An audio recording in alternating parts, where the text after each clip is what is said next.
पल्लवी की बात सुनकर उसकी ननद कुछ देर तक चुप रही। फिर उसने अचानक पल्लवी को हैरान करते हुए कहा, भाभी, मैं अपने घर वापस जाना चाहती हूँ। मेरा यहाँ पर मन नहीं लगता। पल्लवी हैरान हो गई। वो सारा दिन यही सोच रही थी कि ये सवाल वो अपनी ननद से कैसे पूछे, लेकिन उसकी ननद क्या चाहती है। जब ये बात उसने बड़ी आसानी से पल्लवी को बता दी, तो पल्लवी ने कहा, तो फिर आप मम्मी जी से ये कहती क्यों नहीं है? पल्लवी की ननद ने कहा, मैं कैसे कहूँ भाभी, अगर मैंने ये बात कही तो क्या ये अच्छा लगेगा? मैं मानती हूँ हम दोनों के बीच झगड़ा हुआ था। मैं ये भी मानती हूँ कि उस झगड़े को मैंने कुछ ज़्यादा ही बड़ा बना दिया, लेकिन आप भी तो समझने की कोशिश कीजिए भाभी। मेरी सास मुझे शांति से वहाँ रहने नहीं देती। मेरी शादी को लगभग 3 साल हो गए हैं, लेकिन अभी भी वो मुझे अपना नहीं समझती। मेरी हर बात में वो गलती निकालती हैं। जब मौका मिलता है तो मुझे मेरे खानदान का ताना देती हैं। ये सब कुछ इंसान कब तक बर्दाश्त करेगा? अगर मैं इनसे कहती हूँ तो ये भी बात से मुकर जाते हैं। जब मैं ज़्यादा जोर देती हूँ तो कहते हैं कि वो अपनी माँ के खिलाफ नहीं जा सकते। मुझे बर्दाश्त करना चाहिए, एक दिन सब कुछ ठीक हो जाएगा। ससुराल एक ऐसा शब्द जिसे सुनते ही एक लड़की के दिल में उम्मीद और डर दोनों एक साथ जाग जाते हैं। और खासकर अगर किसी लड़की की शादी नई नई हुई हो तो उसके लिए ससुराल में दिल लगाना या ससुराल वालों को समझना काफी मुश्किल हो जाता है। आज की कहानी पल्लवी की है, जो अपने ससुराल के मामलों से बहुत परेशान थी। वो एक दिन मुरारी काका के पीसीओ पहुंच गई, अपनी माँ को फोन करके अपनी परेशानी बांटने के लिए। उसने सिक्का डाला, कॉल भी किया, लेकिन उसके बाद जो हुआ उसने उसकी जिंदगी बदल दी। अगर आप भी जानना चाहते हैं कि पल्लवी के साथ क्या हुआ, तो चलिए सुनते हैं आज की कहानी। इसीलिए वो जब चाहे अपने मायके नहीं जा सकती, तो वो मौका मिलते ही मुरारी काका के पीसीओ आ जाती है और अपने घर में बात कर लेती है।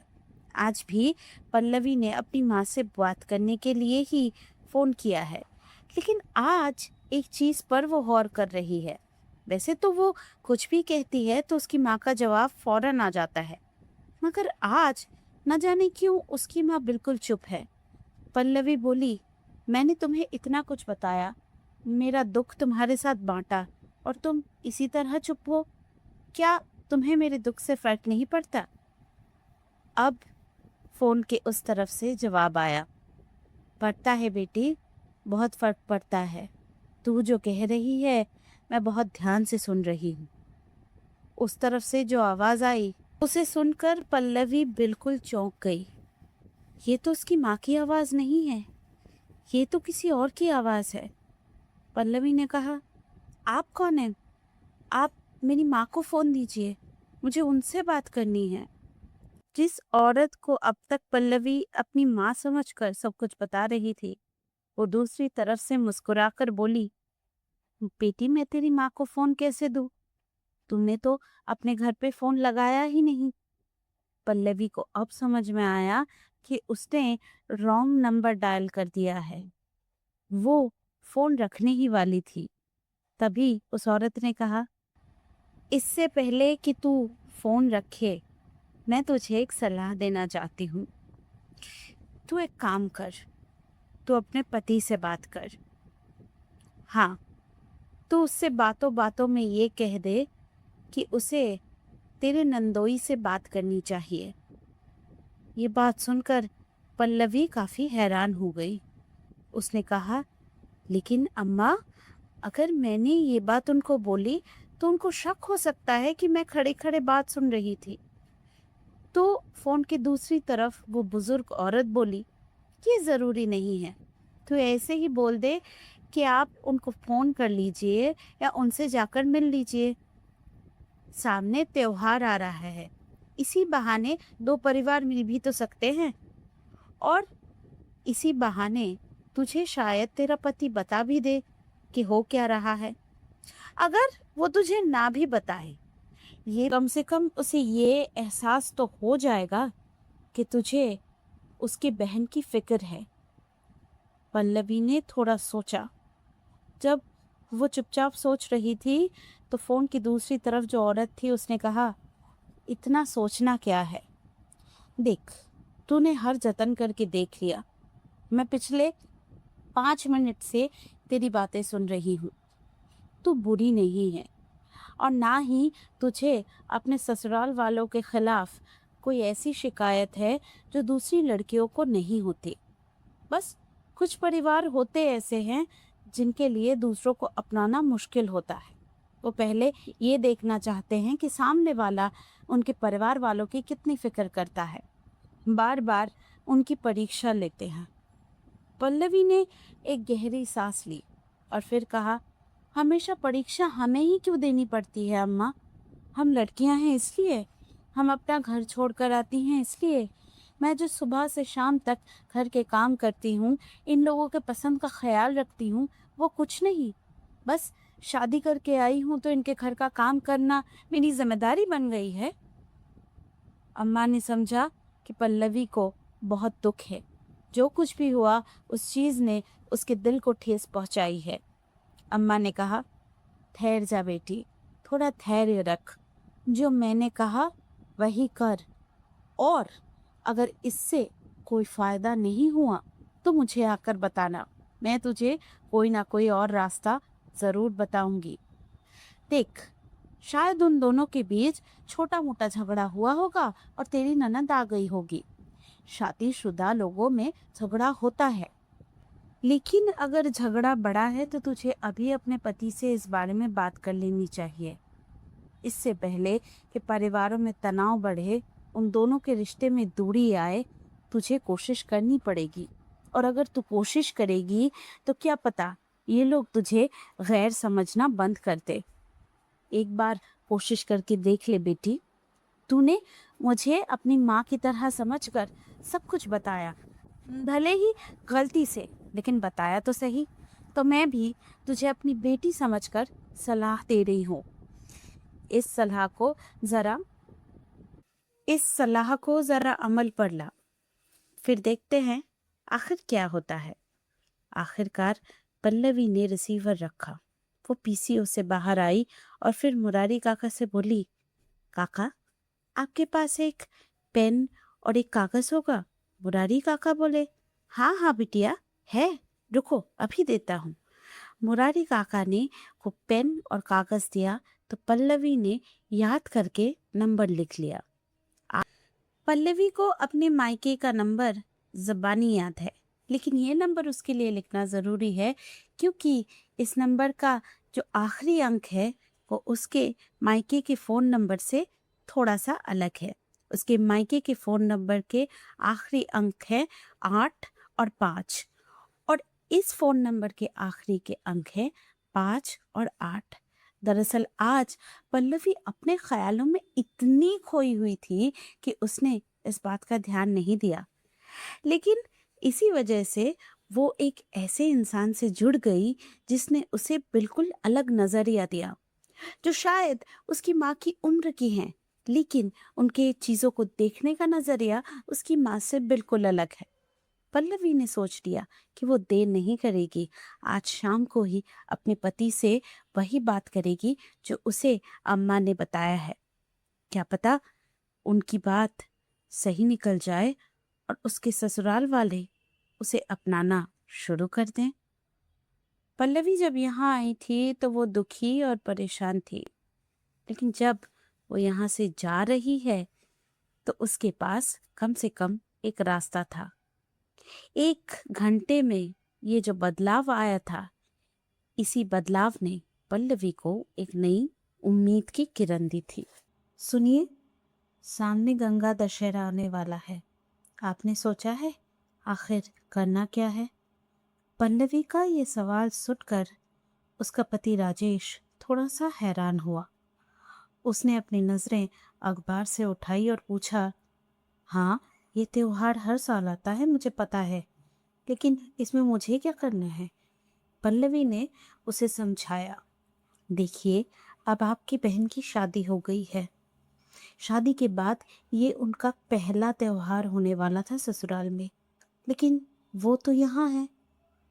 पल्लवी के ये कहते ही उसका पति थोड़ा सा नाराज हो गया।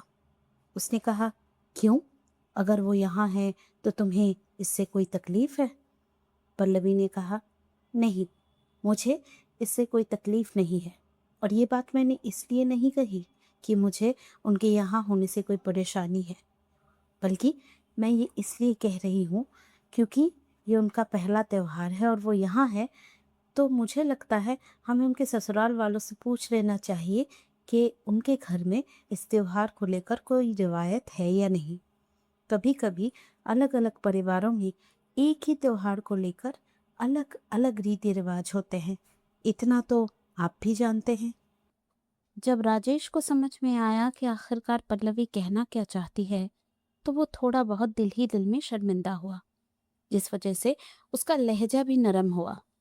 उसने कहा, हाँ, वैसे बात तो तुम सही कह रही हो, लेकिन ये तो सारे औरतों के मामले हैं ना, इसमें मेरा पढ़ना ठीक रहेगा क्या? पल्लवी ने कहा, नहीं, मैं आपको इन सब मामलों में पढ़ने के लिए नहीं कह रही। मैं आपसे ये कह रही हूँ कि माँ जी से बात कीजिए। दीदी का पहला त्योहार है, हमें अपनी तरफ से उनको कुछ तोहफे भेजने चाहिए। आप तो जानते हैं हम लड़की वाले हैं, अगर लड़के वालों के साथ हमारा व्यवहार ठीक नहीं रहा तो जमाने भर की बातें हमको सुननी पड़ेंगी। पल्लवी की ये बात सुनकर राजेश बड़ी हैरानी से उसकी तरफ देख रहा था। ये बात जब पल्लवी को समझ आई तो उसने पूछा, ऐसे क्या देख रहे हैं मेरी तरफ?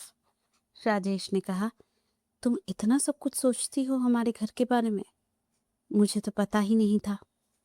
पल्लवी मुस्कुराई और बोली, सिर्फ इतना ही नहीं, मैं और बहुत कुछ सोचती हूँ, बहुत कुछ देखती हूँ और बहुत कुछ समझती हूँ, जो शायद आपको समझ नहीं आता। राजेश ने कहा, आखिर तुम कहना क्या चाहती हो?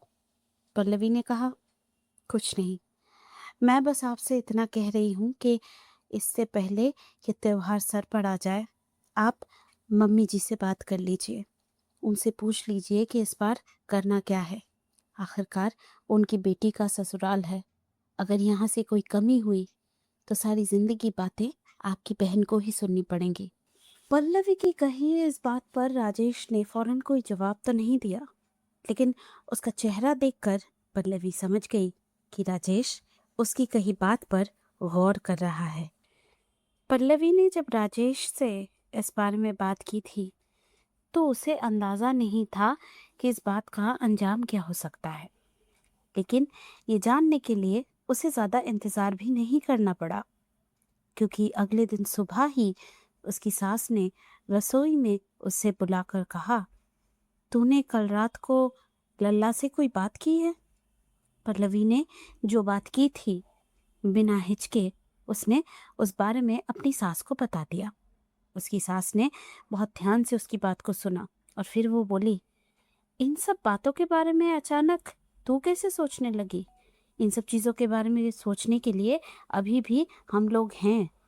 पल्लवी ने कहा, हाँ, मुझे पता है कि आप लोग हैं, और ईश्वर करे आप लोगों का साया हमारे सर पे हमेशा बना रहे माँ जी। लेकिन बस मुझे जो बात लगी मैंने वही कही।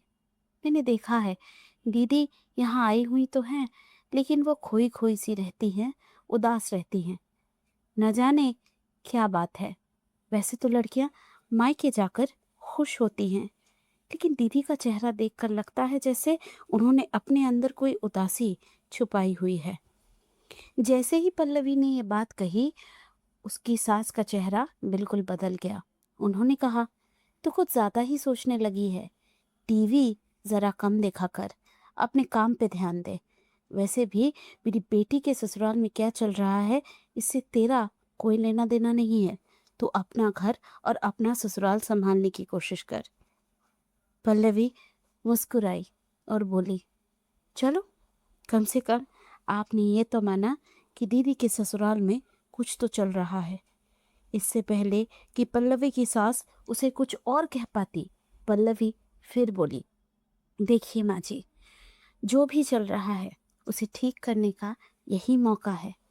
त्योहार आ रहा है, अगर अभी हम अपने रिश्ते उन लोगों के साथ ठीक कर लें तो अच्छा रहेगा।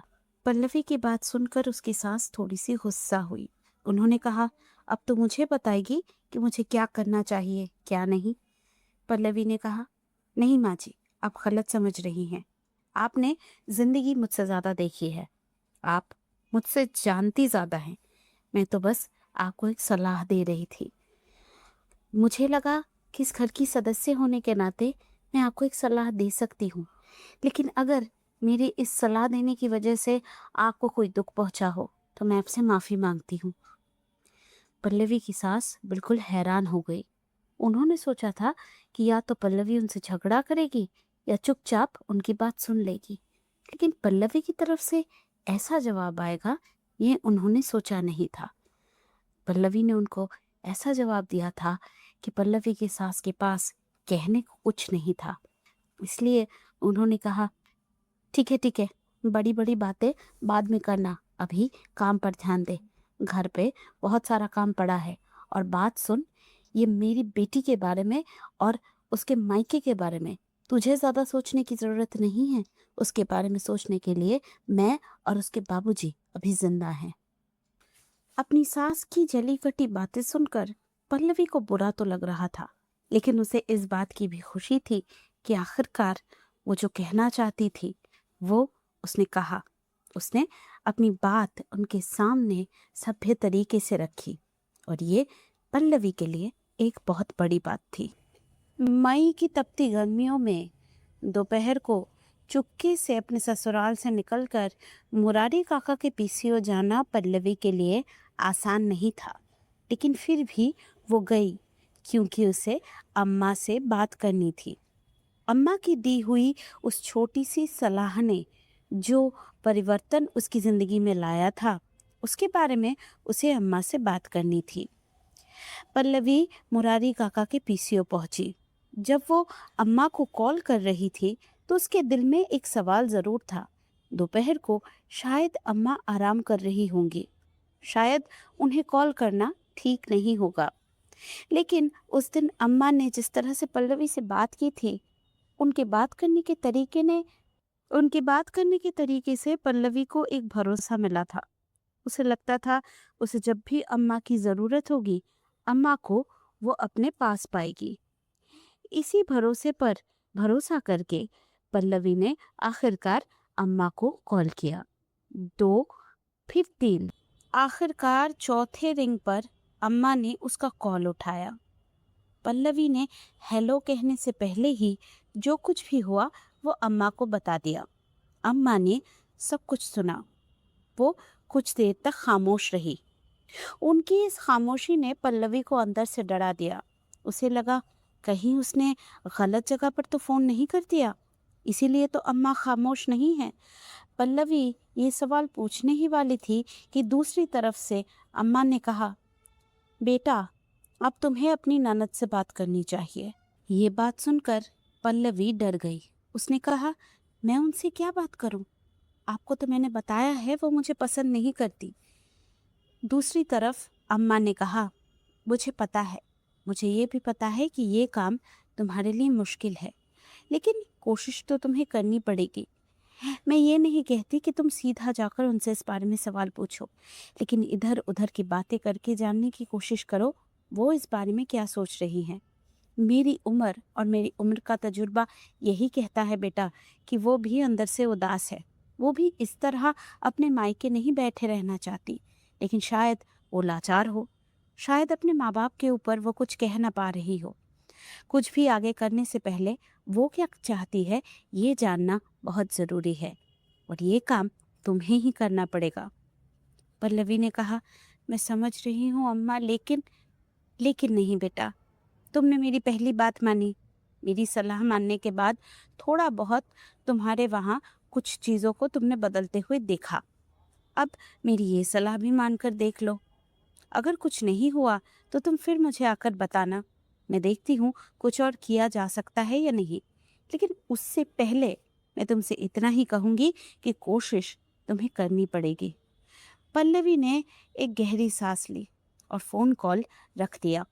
वो जानती थी कि जब अम्मा उसे ये सलाह दे रही हैं तो इस सलाह के पीछे कोई ना कोई कारण ज़रूर होगा।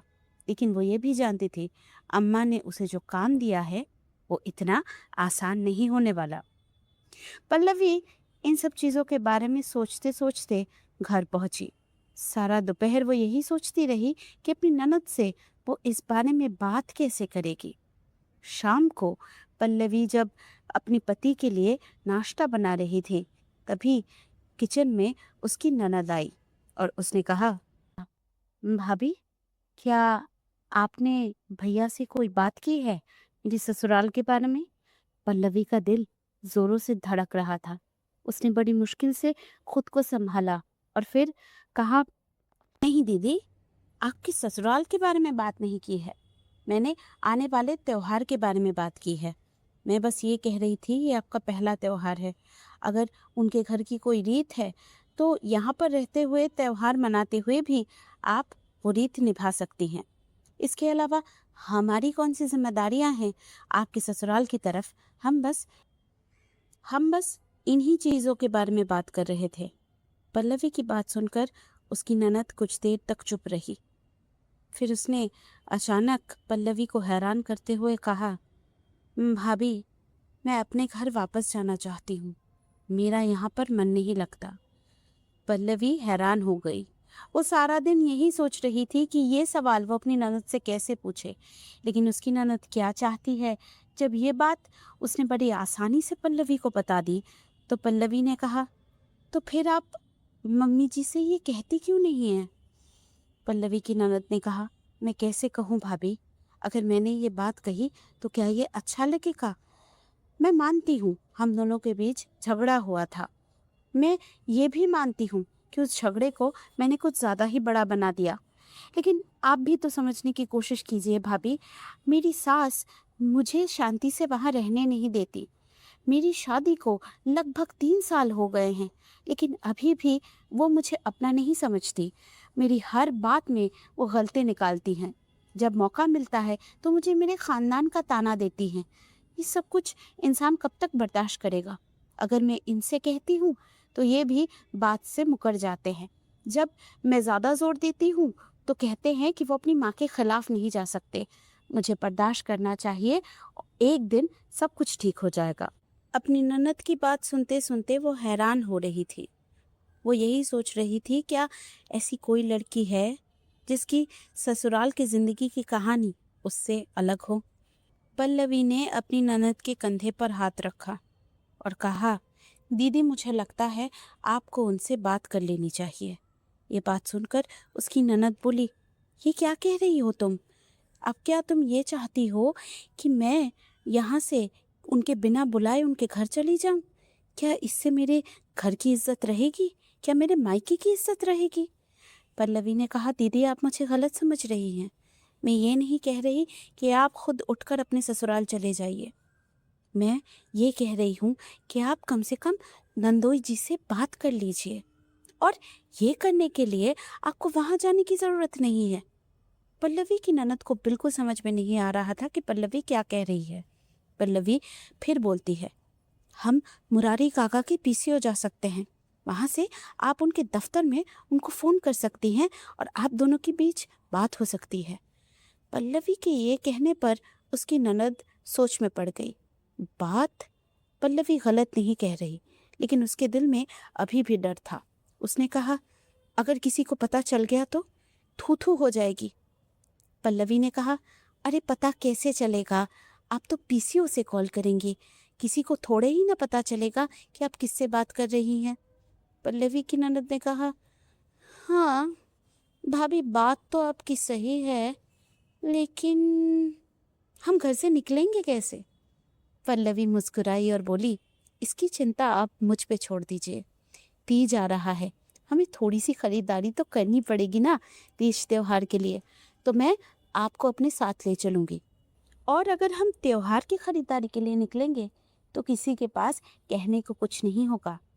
आप चिंता मत कीजिए, आप बस मुझे सोचकर बताइए कि आप ये करना चाहती हैं या नहीं। पल्लवी की ननद ने थोड़ा सा सोचा और कहा, हाँ, मैं ये करना चाहती हूँ। अगर आप मुझे पीसीओ ले जा सकती हैं तो मैं उनसे बात करने की कोशिश करूँगी। पल्लवी के चेहरे पर एक मुस्कुराहट आ गई। उसे इस बात की खुशी थी कि कम से कम उसकी ननद और उसके नंदोई का रिश्ता सुधारने के लिए वो कुछ तो कर पाएगी। जब पल्लवी की सास ने अगले दिन सुना कि भाभी और ननद साथ में त्योहार की खरीदारी करना चाहती हैं, तो वो पहले तो काफी हैरान हुई। उन्होंने तो पूछ ही लिया, ये तुम दोनों में इतनी दोस्ती कब हो गई कि तुम दोनों त्योहार की खरीदारी एक साथ करना चाहती हो? पहले तो ऐसा कभी नहीं हुआ। पल्लवी मुस्कुराई और बोली, मम्मी जी, हमें पहले ऐसा मौका मिला कहाँ। दीदी की शादी के बाद ये पहला त्योहार है उनका। मैं खरीदारी करने ही जा रही थी तो मैंने सोचा मैं उनसे पूछ लूं। वो भी मेरे साथ जाने के लिए मान गई। अब आपको तो पता है त्योहार में ज़्यादा दिन नहीं रह गए हैं। अगर आप दे देती तो अच्छा होता। पल्लवी की सास ने एक बार उन दोनों के चेहरे की तरफ देखा, जैसे मानो वो उन दोनों के चेहरे में कुछ ढूंढ रही हैं। आखिरकार उन्होंने कहा, ठीक है, लेकिन घर के सारे काम खत्म करके जाना। और सुनो बहू, तुम्हारे पति के आने से पहले घर आ जाना। अगर उसने घर आकर सुना कि तुम घर पे नहीं हो तो बिना वजह घर सर पे उठा लेगा। पल्लवी ने हाँ में सर हिलाया और वो दोनों फौरन अगले दिन निकल गए। ऐसा नहीं है कि पल्लवी ने पूरी तरह से झूठ बोला था। उसे त्योहार की खरीदारी करनी थी। वो और उसकी ननद पहले तो लाल चौक पर दुकानों पर गए और वहाँ से पूजा की सामग्री खरीदी। अपने लिए नई नई साड़ियाँ भी खरीदी। फिर उसके बाद आखिरकार पल्लवी अपनी ननद को लेकर मुरारी काका के पीसीओ पहुंची। मुरारी काका के पीसीओ के सामने जब वो दोनों खड़े हुए थे तो पल्लवी की ननद ने कहा, भाभी, मुझे बहुत डर लग रहा है। हम सही तो कर रहे हैं ना? पल्लवी ने कहा, अब डरने की कोई ज़रूरत नहीं है। इतनी दूर अगर आप हिम्मत करके आ गई हैं तो अब आपको कॉल कर लेना चाहिए। पल्लवी ने अपनी नन्नत का हाथ पकड़ा और मुरारी काका के पीसीओ के अंदर ले गई। मुरारी काका उन दोनों को देखकर मुस्कुराई। पल्लवी से उसका हालचाल पूछा। जब मुरारी काका से पल्लवी बात कर रही थी तभी उसकी ननद को समझ में आया कि पल्लवी यहाँ पहले भी आ चुकी है। आखिरकार पल्लवी ने मुरारी काका को बताया कि उसकी ननद कहीं पे कॉल करना चाहती है। मुरारी काका ने उसे पीसीओ का रास्ता दिखाया। पल्लवी की ननद इतनी डरी हुई थी कि उसने पल्लवी से कहा कि वो अंदर आकर नंबर डायल कर दे। पल्लवी की ननद ने अपने साड़ी के आंचल में से एक सिक्का निकाला, फोन के अंदर डाला और पल्लवी ने नंबर घुमा घुमा कर डायल कर दिया। फिर वो पीसीओ से बाहर निकल आई। पल्लवी खड़े होकर देखने लगी। पहले बात करते करते 5 मिनट गुजरा, फिर 10 मिनट, फिर 15 मिनट। पहले उसके ननद के चेहरे पर घबराहट थी, फिर धीरे धीरे वो घबराहट दूर हुई, फिर थोड़ा सा दुख दिखा, फिर आंखों से आंसू भी आए। एक पल को पल्लवी को लगा कि वो पीसीओ का दरवाज़ा खोलकर अंदर चली जाए, अपनी ननद से पूछे कि क्या हुआ, लेकिन उसके कदम उठकर भी रुक गए। उसे याद आया कि पति और पत्नी के बीच में उसे जाकर बात नहीं करनी चाहिए। धीरे धीरे उसकी ननद के चेहरे पर मुस्कुराहट भी आई। आखिरकार लगभग आधे घंटे बाद जब उसकी ननद बाहर आई, पल्लवी ने आखिरकार अपनी ननद से पूछ ही लिया, क्या हुआ दीदी? नंदोई जी ने क्या कहा? जल्दी बताइए, मुझे बेचैनी हो रही है। पल्लवी की ननद मुस्कुराई और बोली, भाभी, वो मुझे लेने आ रहे हैं, वो भी कल। भाभी भाभी मुझे तो यकीन नहीं हो रहा। आपने ठीक कहा था, बस पहला कदम उठाने की देरी थी। वो भी मेरे कॉल का इंतज़ार ही कर रहे थे। जिस तरह मेरे घर वालों ने मुझसे ये कह दिया था कि मैं उनसे कोई बात न करूं, उनके घर वालों ने भी कह दिया था कि वो मुझसे बात न करें, इससे उनकी इज्जत कम हो जाएगी, ऐसा मेरी सास को लगा था। पल्लवी ने सोचा, सबकी ज़िंदगी की यही कहानी है, बस पहला कदम उठाने से लोग हिचकते रहते हैं। हालांकि पहला कदम अगर उठा लिया जाए तो अक्सर रिश्तों को टूटने से पहले बचा लिया जा सकता है। अम्मा को सब कुछ बताने के लिए पल्लवी इतनी बेचैन थी कि पिछली रात को वो सो तक नहीं पाई। अगले दिन सुबह उसने जल्दी जल्दी घर का काम निपटाया, फिर इंतजार करने लगी। जब दोपहर को उसके ससुराल में सब सो गए तो आखिरकार वो मुरारी काका के पीसीओ के लिए निकल गई। मुरारी काका के पीसीओ पहुंचकर जब पल्लवी ने देखा कि उससे पहले ही कोई पीसीओ बूथ के अंदर है और बात कर रहा है तो वो और बेचैन हो गई। उसने मुरारी काका से सीधा पूछ लिया, काका इनको कितनी देर लगेगी? मुरारी काका ने पीसीओ की तरफ एक बार देखा और वो बोले, बेटा थोड़ा सा वक्त तो लगेगा, तुम बैठो, इतनी गर्मी में आई हो, लो एक गिलास पानी पी लो। मुरारी काका से एक गिलास पानी पीने के बाद भी पल्लवी की बेचैनी दूर नहीं हुई। वो बार बार पीसीओ की तरफ देखने लगी। आखिरकार जब 15 मिनट बाद वो इंसान पीसीओ से निकला तो पल्लवी लगभग दौड़कर ही पीसीओ के पास पहुंच गई। वो इंसान दरवाजा खोलकर जब निकला तो पल्लवी को देखकर वो थोड़ा सा डर गया, लेकिन पल्लवी ने इस बात की परवाह नहीं की। उसने उससे कहा, जरा हटिए, मुझे अम्मा से बात करनी है। उस इंसान को ये तो नहीं पता था कि अम्मा कौन है, लेकिन वो ये समझ गया था कि पल्लवी का उससे बात करना बहुत जरूरी है। उस इंसान ने पल्लवी के लिए रास्ता छोड़ दिया। पल्लवी पीसीओ के अंदर गई। फोन के अंदर उसने सिक्का डाला। दूसरी तरफ 2 बार बेल गई। एक एक जाती हुई बेल के साथ पल्लवी की धड़कन बढ़ती जा रही थी। उसके अंदर बेचैनी भी बढ़ रही थी। आखिरकार 3 बार बेल बजने के बाद फोन रिसीव हुआ। पल्लवी ने बोलना शुरू कर दिया। क्या हुआ, कैसे हुआ, आखिरकार कैसे उसके ननद और नंदोई के बीच झगड़ा खत्म हो गया, सब कुछ वो इतनी जल्दी जल्दी एक सांस में सब कुछ बोल रही थी कि जो सुन रहा था उसके लिए भी सब कुछ एक साथ समझना थोड़ा सा मुश्किल था। आखिरकार जब पल्लवी ने बात करना खत्म किया तो दूसरी तरफ पहले कुछ सेकंड्स की खामोशी थी। फिर किसी ने कहा, इतने से दिनों में इतना सब कुछ हो गया और हमें खबर तक नहीं मिली। पल्लवी थोड़ा सा हैरान हुई, ये तो अम्मा की आवाज़ नहीं है। उसे फौरन शक हुआ कि उसने फिर से रॉन्ग नंबर डायल कर दिया है। अपना शक पक्का करने के लिए वो सवाल करती इससे पहले ही वो लड़की बोली, इससे पहले कि आपको लगे कि आपने गलत नंबर डायल कर दिया है तो मैं आपको बता दूं, ऐसा नहीं है। नंबर आपने सही डायल किया है, लेकिन अम्मा की जगह फ़ोन मैंने उठाया है। पल्लवी बोली, आपने उठाया है? अम्मा कहाँ हैं? उन्होंने फ़ोन क्यों नहीं उठाया? उनकी तबीयत तो ठीक है ना?